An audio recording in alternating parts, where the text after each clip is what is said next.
السلام علیکم ویورز، معروف قوال امجد صابری شہید جو کہ 22 جون 2016 کو انتقال کر گئے تھے، آج ان کے گھر ایک دفعہ پھر صفِ ماتم بچھ گئی ہے۔ ان کے خاندان میں سوگ کی فضا قائم ہے۔ اس ویڈیو کی تمام تفصیلات ہم آپ کے سامنے رکھیں گے، لیکن ان تک پہنچنے سے پہلے آپ سے گزارش ہے آپ ہمارے چینل کو سبسکرائب کر دیں تاکہ ہماری نئی آنے والی تمام ویڈیو سب سے پہلے پہنچیں آپ کے پاس۔ جی ہاں، معروف قوال امجد صابری شہید کی والدہ محترمہ آج انتقال کر گئی ہیں۔ معروف قوال امجد صابری شہید کی والدہ ایک بین الاقوامی شہرت یافتہ قوال غلام فرید صابری جو کہ مرحوم کی اہلیہ اصغری بیگم تھیں، اور وہ آج قضائے الہی سے کراچی میں انتقال کر گئی ہیں۔ امجد صابری شہید کے بھائی طلحہ صابری نے بتایا ہے کہ ان کی والدہ کافی عرصے سے بیمار تھیں، اس کے نتیجے میں آج کراچی میں ان کا انتقال ہو گیا۔ انہوں نے یہ بھی بتایا کہ والدہ کی تدفین میں ان کے اہل خانہ اور رشتہ دار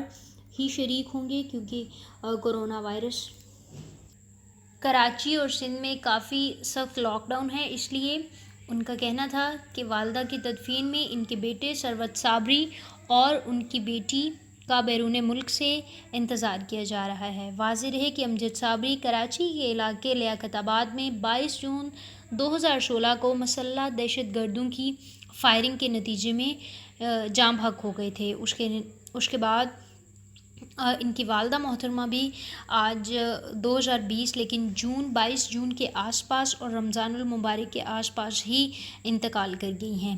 لہٰذا قوم سے ان کے لیے دعاؤں کی اپیل ہے، کیونکہ معروف قوال امجد صابری ایک بہت بڑے اور بہت ہی نیک انسان تھی۔